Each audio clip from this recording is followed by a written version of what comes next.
La procédure de sanction disciplinaire. En cas de non-respect des dispositions, des sanctions disciplinaires graduées peuvent être prononcées par l'employeur. Constitue une sanction disciplinaire toute mesure autre que les observations verbales prises dans le cadre disciplinaire par l'employeur à la suite d'un agissement du salarié jugé fautif. Que cette mesure soit de nature à affecter immédiatement ou non la présence, la fonction ou la carrière du salarié dans l'entreprise. Quelle est la procédure de sanction disciplinaire? 1. Il faut obligatoirement une demande d'explication. Je parle là de la procédure de sanction disciplinaire.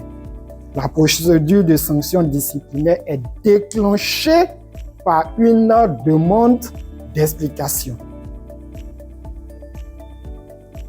Il faut qu'on vous demande l'explication parce qu'on dit que vous avez droit là à la défense. Donc, il faut que, en tant que collaborateur, le patron demande des explications.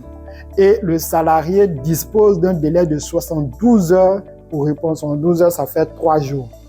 Il reçoit la demande d'explication aujourd'hui, il a 72 heures pour pouvoir apporter des réponses. Pendant ces 72 heures, le patron, en principe, ne doit pas pouvoir prendre des décisions parce qu'il est dans son délai. Souvent, on dit « tenez demande d'explication, on tremble ». Non, on ne doit pas trembler. Au vu d'une demande d'explication, on prend et on a 72 heures pour répondre. Si le patron, c'est pourquoi j'ai parlé de stratégie, si le patron prononce une décision dans ce délai de 72 heures, pendant que je n'ai pas encore répondu à la demande d'explication, la décision devient abusive. S'il décide de me licencier, pendant que j'ai encore mes 72 heures qui ne sont pas encore échues, il me notifie mon licenciement. C'est un licenciement abusif parce que le droit dit que j'ai 72 heures pour lui répondre. Tout à l'heure, j'ai dit qu'on se départisse des émotions. Que vous soyez employeur comme salarié, il faut se départir de ces émotions. On ne gère pas avec émotion, on gère avec les tests. La deuxième étape, c'est qu'en notification de l'éventuelle sanction par l'employeur au travailleur dans un délai de 15 jours ouvrables ou au courant à partir de la réception des explications écrites, sauf cas de licenciement des travailleurs protégés. Excepté les travailleurs protégés, qu'on ne doit pas licencier comme ça, parce que pour eux, on a dit on saisissait d'abord l'inspection du travail avant de les licencier. Il faut informer l'inspecteur pour que l'inspecteur puisse arbitrer. Si ce n'est pas un travailleur protégé, quand il vous dépose ces explications, vous, en tant qu'employeur, vous disposez de 15 jours ouvrables pour décider de la sanction à lui appliquer. Ces délais-là sont donnés pour ne pas que nous soyons dans l'émotion, dans l'euphorie. Oh, c'est à moi qui l'a fait, ça, il va comprendre. On tape le poing sur la table, on finit de décider. Et puis après, on se rend compte que bon, on a pris la décision, mais elle était un peu quand même sévère. On aurait dû. Ah, mais le gars, il était bon. Hein. Il me donnait satisfaction. C'est maintenant qu'on regrette, mais on a déjà décidé. Le droit dit, vous avez 15 jours pour vous départir des émotions et qu'on sorte tout ça pour pouvoir prendre une décision en toute objectivité parce que vous avez le pouvoir de décision dans l'intérêt de l'entreprise. En tant qu'employeur, vous avez le pouvoir de décision dans l'intérêt de l'entreprise. On n'a pas dit que vous avez le pouvoir de décision dans votre intérêt personnel. C'est l'intérêt de l'entreprise qui compte. Donc, on vous donne 15 jours pour analyser, comprendre la situation, retourner les explications dans tous les sens avant de prononcer une sanction. C'est bon? Vous pouvez prononcer avant, hein, mais la loi dit que vous avez 15 jours. Ah, j'ai déposé ma demande d'explication. Il ne m'a rien dit. Il ne m'a rien dit, mais il a 15 jours, 2 semaines. Ce n'est pas parce qu'il n'a rien dit aujourd'hui, demain ou dans 7 jours qu'il ne dira rien. Parce que la loi lui donne jusqu'à 15 jours pour prononcer une sanction.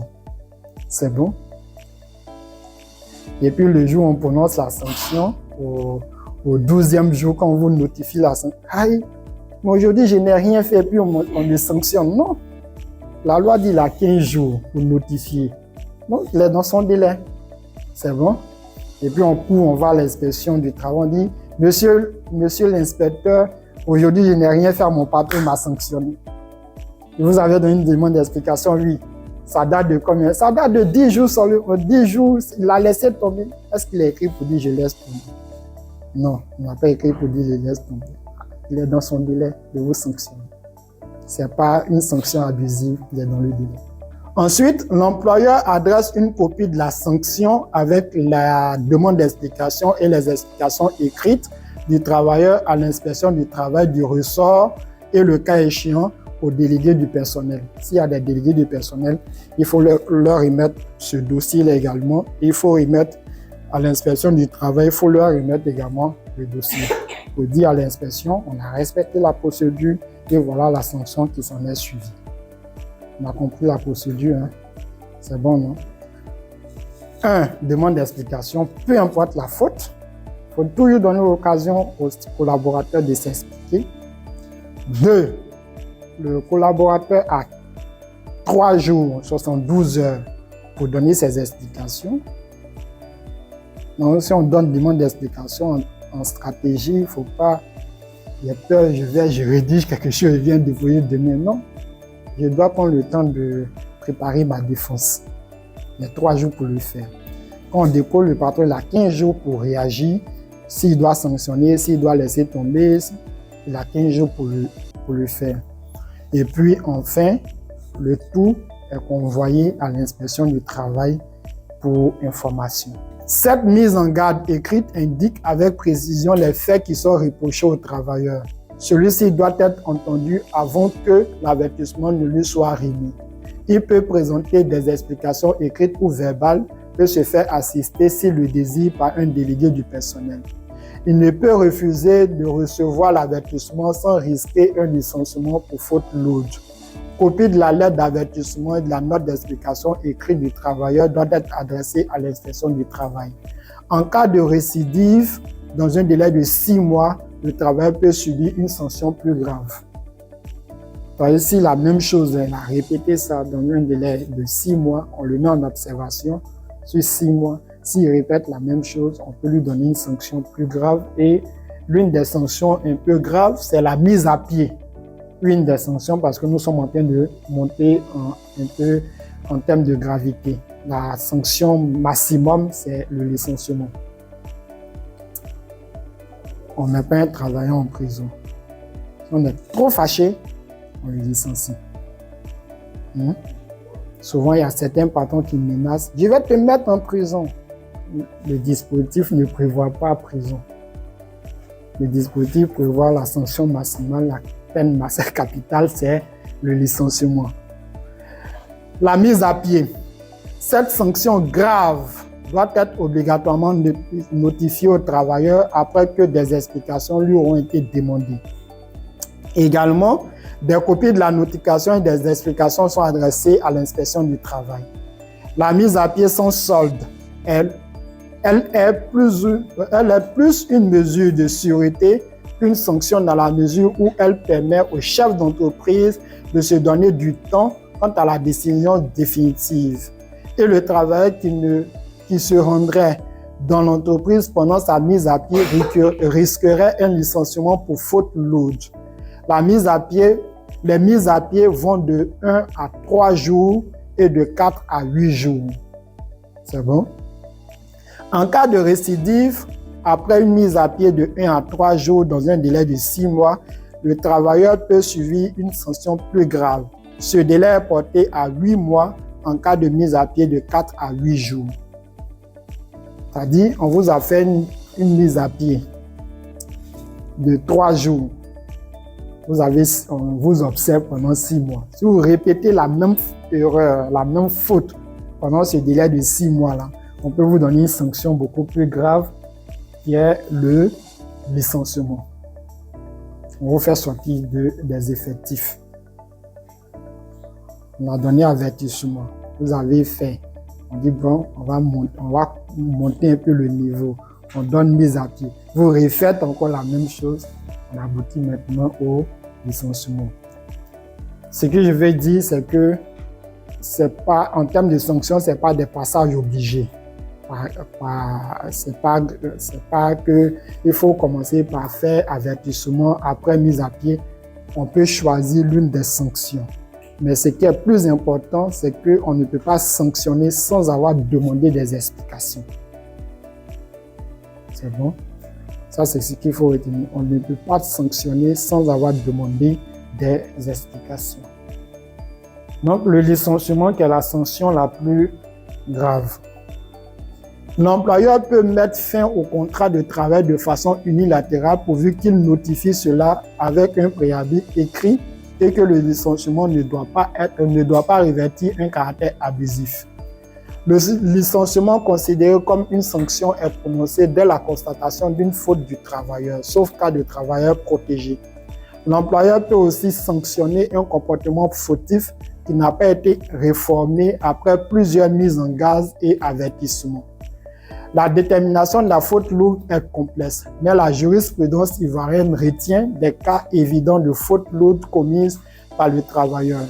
Toutefois, ce qu'il conviendrait, c'est que la faute lourde revête l'intention de nuire et ne peut être excusée par les circonstances de l'espèce. De même, la répétition systématique de fautes qui en elles-mêmes ne seraient pas d'une gravité suffisante peuvent être constitutives de fautes lourdes par le comportement anormal qu'elles révèlent. Ainsi, la faute lourde affranchit l'employeur de l'obligation de donner préavis et de verser l'indemnité de licenciement. En définitive, le licenciement pour faute lourde est la sanction la plus grave prise par l'entreprise envers ses salariés. C'est la sanction la plus grave. C'est bon? Aucune sanction antérieure de plus de 6 mois à l'engagement des poursuites disciplinaires ne peut être évoquée à l'appui d'une nouvelle sanction.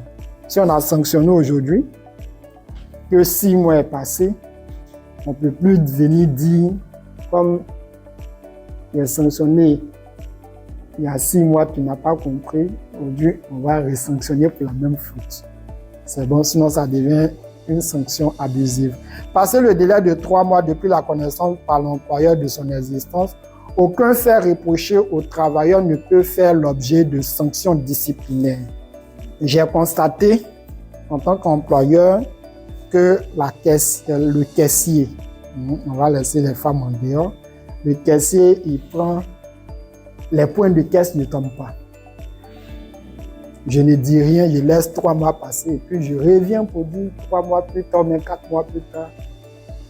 Au mois de janvier 2022, la caisse, là, j'ai constaté que ce n'est pas tombé, donc je vous sanctionne pour ça. C'est une décision abusive parce que j'ai passé le délai de 3 mois. Si je sais quelque chose aujourd'hui, il y a jusqu'à 3 mois pour voir est-ce que je rentre dans une procédure de sanction ou est-ce que je laisse tomber. Si je veux rentrer dans une procédure de sanction, la porte d'entrée dans une procédure de sanction, c'est demande d'explication. C'est la demande d'explication qui est la porte d'entrée dans une procédure de sanction. C'est bon? Cela dit, on vient de finir les sanctions disciplinaires. On passe à la dernière partie, qui est les cas pratiques. Cas pratiques, le premier cas, c'est le cas de M. Dupont qui décide de démissionner sans préavis. Et il adresse un courrier à l'entreprise et marqué, comme je le disais, ce sont des courriers réels d'un salarié, de l'un de mes clients qui lui adresse un courrier pour lui dire « je démissionne ». Et il écrit dans son courrier, ici, il écrit « je démissionne sans préavis ». C'est bon? Pour des raisons personnelles, je décide de démissionner sans préavis ce jour, vendredi 18 mars 2022 à 11 h. Il précise l'heure de son départ. Il précise le jour. Il adresse le courrier le 18 mars 2022 et il dit « je décide de démissionner aujourd'hui 18 mars à 11 h, sans faire de préavis ». Et il continue son courrier. Aussi, au soir de ce dernier jour de service, je voudrais que vous me mettiez à disposition mon solde de tout compte ainsi que mon certificat de travail. Il décide de partir aujourd'hui. Et il dit, aujourd'hui, quand je quitte là, il faut me donner mon solde de tout compte et puis mon certificat de travail. Je suis le cabinet conseil de cette entreprise dont le salarié vient de démissionner. Quelle réponse nous avons à apporter à sa lettre de démission? On a d'abord calculé ses droits avant de lui faire un courrier. Donc, de compte du solde de tout compte de M. Dupont. M. Dupont est rentré dans l'entreprise Duval le 9 août 2021 et puis il est sorti le 18 mars 2021. Ancienneté, il a 7 mois, 10 jours de présence dans l'entreprise. Motif du départ, démission sans préavis. C'est lui-même qui a écrit, hein? On a vu dans son courrier. Ce sont ces thèmes qu'on a repris. Démission sans préavis. La situation matrimoniale de M. Dupont, il est célibataire, 0 enfant en charge. Suivant les informations fournies, contrat de travail, bulletin de paye, la somme des salaires bruts versés sur les 7 mois, 10 jours, ça fait 1 969 137 francs. Le salaire moyen mensuel de M. Dupont est de 246 142. Donc, je ne vais pas donner tous les détails. On va partir au niveau des droits. Les droits acquis à M. Dupont. Droits acquis à M. Dupont. Indemnité compensative de congé. Vous vous rappelez, on a dit qu'il a droit, s'il démissionne, il a droit à une indemnité compensatrice de congé. Il a droit au 13e mois, à la prime de gratification. Et comme c'est lui qui démissionne, il n'a pas droit à l'indemnité de fin de contrat, parce que c'est lui qui décide de partir. Donc, indemnité compensatrice de congé, ça lui fait 147 690 francs. Indemnité de fin de contrat, il a 0 francs car il est démissionnaire, c'est lui qui décide de partir. Salaire de présence du mois de mars, c'est-à-dire les 18 jours qu'il a travaillé, ça lui fait 162 329. Donc, le montant total des acquis à M. Dupont, ça fait 310 019 francs que l'entreprise devrait lui verser en temps normal.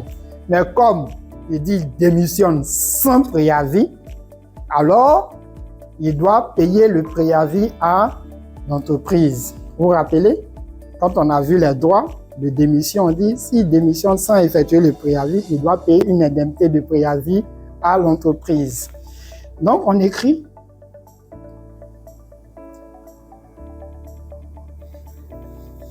acquis à l'entreprise Duval suite à la démission de M. Dupont. Indemnité compensatrice de préavis non effectué, 270 549 francs. On explique, suivant les dispositions de l'article 35 de la Convention collective interprofessionnelle, M. Dupont devra verser à l'entreprise Duval 1 mois de salaire en guise d'indemnité compensatrice de préavis non effectué. C'est l'article 35 de la Convention collective interprofessionnelle qui le dit. Si je démissionne en fonction de mon grade, et le grade de M. Dupont dit qu'ils doivent payer 1 mois en termes d'indemnité compensatrice. Et M. Dupont était payé à 270 549. C'est pourquoi l'indemnité de préavis qu'il doit reverser à l'entreprise Duval, là, c'est 270 549. Donc, montant brut à payer à M. Dupont, on va faire les droits acquis à M. Dupont et les droits acquis à l'entreprise. Quand on fait la différence, droit acquis à M. Dupont, 310 019, droit acquis à l'entreprise Duval, 270 549. Quand on fait la différence des deux, on doit lui verser salaire brut 39 470 francs.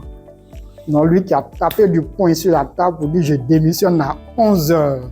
Je veux mon solde de tout compte et mon certificat de travail. Voilà, on doit lui payer 39 000 bruts. On n'a pas encore enlevé impôt. Depuis CNPS dedans. Montant brut, 39 470 francs. Et quand on enlève les charges fiscales et sociales, on doit lui reverser et qu'on rajoute le salaire du mois, le salaire de présence, ça nous fait 54 380 francs qu'on doit lui payer. Donc voilà ce qui est arrivé à M. Dupont. Il faut préciser que M. Dupont, en réalité, comptait sur la démission pour venir en aide à l'un de ses proches qui ne se sentait pas bien, qui était hospitalisé. Donc il s'est dit naïvement, je vais démissionner, comme ça les droits qu'ils vont me payer, là, je vais prendre pour faire les frais d'hospitalisation de mon proche. Quand on a eu écho de cela, j'ai fini, 54 000 environ à payer à M. Dupont. Le dirigeant de l'entreprise qui est client chez GDS m'a dit, bon, essayons d'être humains, ne soyons pas trop cruels. Adressez un courrier à M. Dupont, dites-lui, normalement, voilà ce qu'une entreprise devrait vous payer suite à votre démission, mais on a une information qui fait qu'on change notre décision en vous accordant un peu plus. Et voilà le retour courrier qui a été fait à M. Dupont le 21 mars 2022. Nous prenons bonne note de votre courrier de démission sans préavis à la date du 18 mars 2022. Par la présente, nous vous mettons à disposition votre certificat de travail, le décompte de vos droits, y compris le salaire de présence du mois de mars, votre bulletin de solde de tout compte. Par conséquent, votre contrat de travail prend fin le 18 mars 2022. Comme lui-même l'a dit, à 11 h. On n'a pas mis 11 h. D'accord? Toutefois, il convient de noter que suivant les dispositions de l'article 5 de la Convention collective interprofessionnelle, vous devez verser à l'entreprise Duval un mois de salaire brut en guise d'indemnité compensatrice de préavis non effectué, soit un montant de 270 549 francs.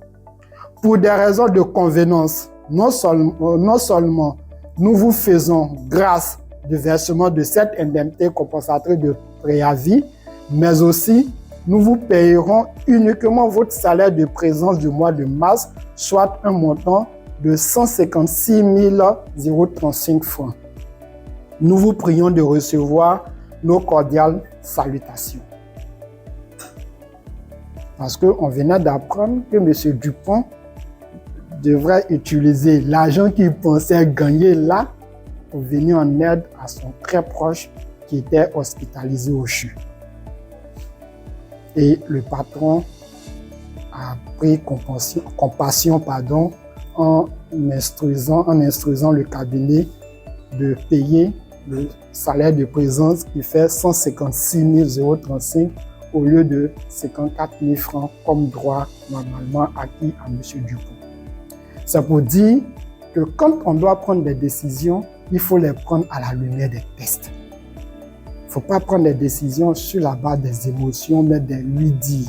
Il faut bien se renseigner auprès des professionnels qui vont vous donner des décisions qu'il faut pour ne pas qu'on se retrouve dans le cas de M. Dupont. Mais pour M. Dupont, c'est encore mieux. Parce que lui, il devrait recevoir 50 et quelques mille. Mais le cas de M. Patko est encore plus grave. Parce que M. Patko a démissionné, mais son cas est un peu plus grave. On va savoir pourquoi. Ce qui m'amène au deuxième cas pratique, M. Patko. Démission sans préavis de M. Patko, contrat non échu. C'est-à-dire que le contrat de M. Patko, il restait 1 mois, 10 jours pour que son contrat arrive à échéance et puis il dit « je ne veux plus continuer avec vous ». Mais M. Patko, c'est un monsieur qui est un peu agité, euphorique. Il écrit à l'entreprise à 1 mois, 10 jours de la fin de son contrat pour dire à l'entreprise, à la direction de l'entreprise Duval, je ne veux plus continuer. Je viens vous informer que je souhaite cesser toute activité au sein de l'entreprise Duval. C'est comme ça qu'on commence son courrier. Et le courrier est rédigé le 11 mai 2022. Je viens vous informer que je souhaite cesser toute activité au sein de l'entreprise Duval. Cette décision fait suite à toutes les difficultés que je rencontre dans l'exercice de mes fonctions au sein de votre entreprise. Et il continue pour dire, à cette date, je mets fin à toute collaboration et je vous demande de me fournir les documents suivants. Certificat de travail, solde de tout compte. Veuillez recevoir, monsieur le directeur, l'expression de mes respectueuses salutations. Signé, monsieur Patko. J'ai marqué son nom pour ne pas qu'on sache c'est qui. C'est bon? Le client me saisit de cette nouvelle affaire. GDS Consulting, il y a un salarié qui vient de démissionner sans préavis et il lui restait encore des jours à effectuer, notamment 1 mois, quelques jours à effectuer au sein de l'entreprise. Adressez-lui un courrier, protéger au maximum les droits de l'entreprise. Je vous ai dit d'entrée que moi j'ai un parti pris. Je ne suis pas inspecteur du travail. Moi j'ai un parti pris. Je protège mon client qui est l'entreprise Duval. Donc, qu'est-ce que je réponds à M. Patko? Ou du moins, qu'est-ce que l'entreprise répond à M. Patko? On fait comme tout à l'heure dans le cas de M. Dupont. M. Patko est rentré le 17 mars 2022. La fin prévisionnelle, comme il n'est pas arrivé au thème, donc la fin prévisionnelle de son contrat est le 17 juin 2022. La date de sortie, il est sorti le 11 mai 2022. En CDT, 1 mois 24 jours d'émission. L'objet de la cessation, c'est démission sans préavis. Situation matrimoniale de M. Patko, il est également célibataire avec 0 enfant à charge. Les droits acquis à M. Patko. Les droits acquis à M. Patko, indemnité compensatrice de congés payés. Il a 54 110 francs. Indemnité compensatrice de congés payés, 54 110 francs. Indemnité de fin de contrat, il n'en a pas droit parce que c'est lui-même qui décide de partir. Salaire de présence du mois d'avril 2022, 30 000. Salaire de présence, 300 550 francs, dont 150 000 francs déjà versés par virement bancaire. C'est-à-dire, le salaire, je reprends, le salaire de présence du mois d'avril est de 300 550 francs. Mais dans les 300 000, on lui avait déjà versé 150 275 francs par virement bancaire. Donc, on va retrancher. On ne jette pas de l'argent, il avait reçu un acompte sur salaire. C'est pas ça? N'oubliez pas, moi j'ai un parti pris, je protège les intérêts de mon client. Acquis à mon client, entreprise Duval, suite à la démission de M. Patko. L'indemnité compensatrice de préavis non effectué est payée à 270 550 francs. On rappelle les dispositions. Suivant les dispositions de l'article 37 de la Convention collective interprofessionnelle, M. Patko devrait verser à l'entreprise Duval 1 mois de salaire brut en guise d'indemnité compensatrice de préavis non effectué. Ça, on sait maintenant, article 35. On n'a pas fait préavis. Quand on regarde dans l'article 35, en fonction de la catégorie professionnelle, il y a le nombre de préavis qu'il faut faire. Il y a le nombre de mois de préavis qu'il faut faire. C'est bon? 2. Dommages et intérêts suite à la démission avant terme du contrat de travail de M. Patko. 270 650 francs qu'il doit encore verser à l'entreprise au titre des dommages et intérêts. M. Patko, j'ai reçu instruction ferme d'être très dur avec lui, de ne rien laisser filtrer au fait. de ne pas être tendre. Bien entendu, à la lumière des tests. Ce n'est pas palabre de rue, ce n'est pas bagarre de rue. J'ai fouillé dans les tests.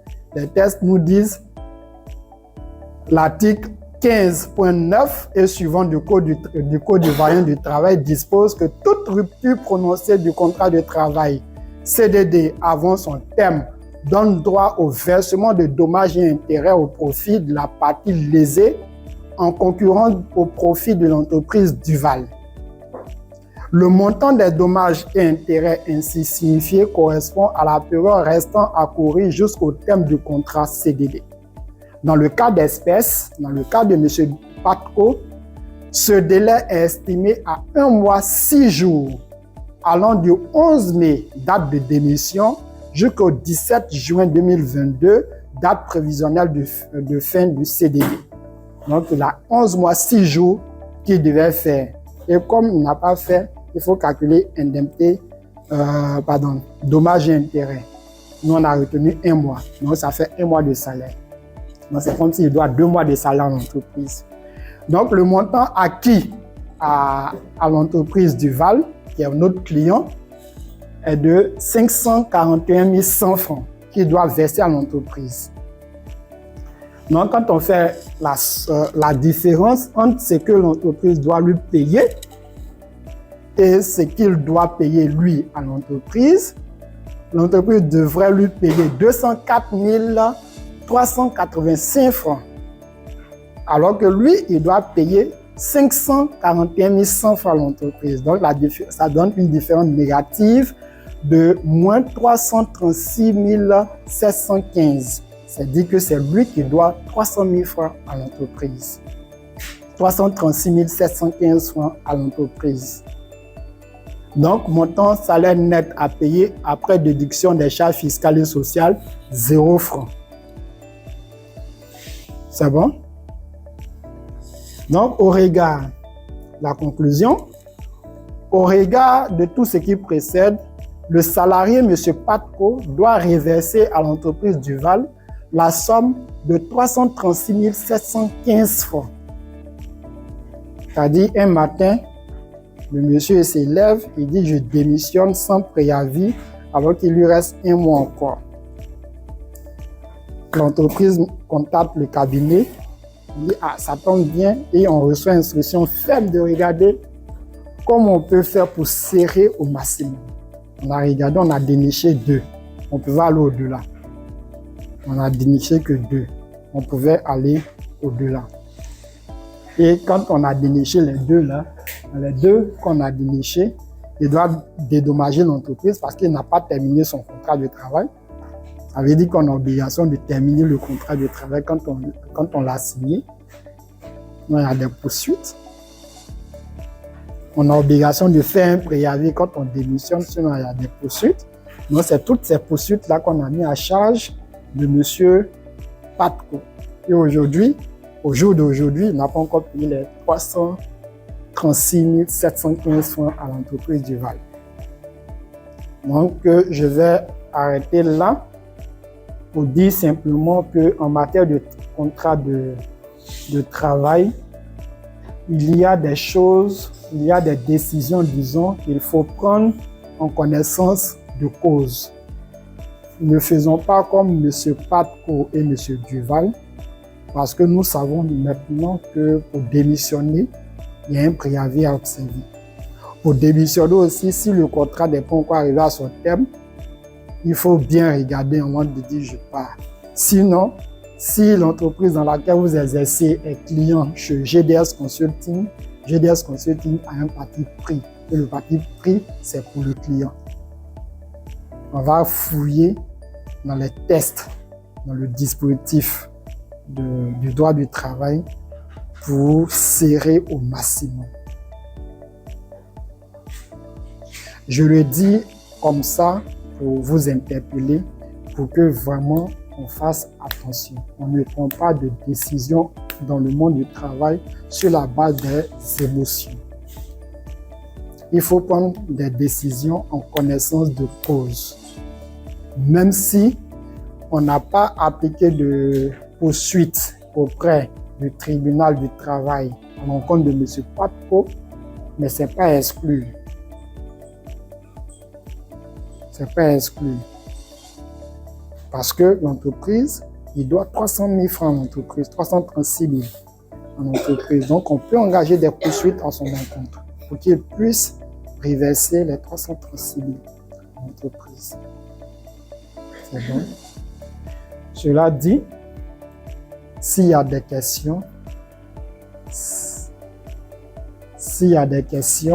sinon, la formation prend fin à 13h35 et j'espère que ça a été une formation assez riche qui nous permet d'avoir une ébauche de ce que c'est que le droit du travail et qui nous permet effectivement de pouvoir prendre, comme je le disais tout à l'heure, des décisions en connaissance de cause, de pouvoir prendre des engagements en connaissance de cause. Si c'est bon pour vous, c'est bon pour moi. Je vous dis merci beaucoup de votre attention et puis on va faire la suite du programme. Merci bien.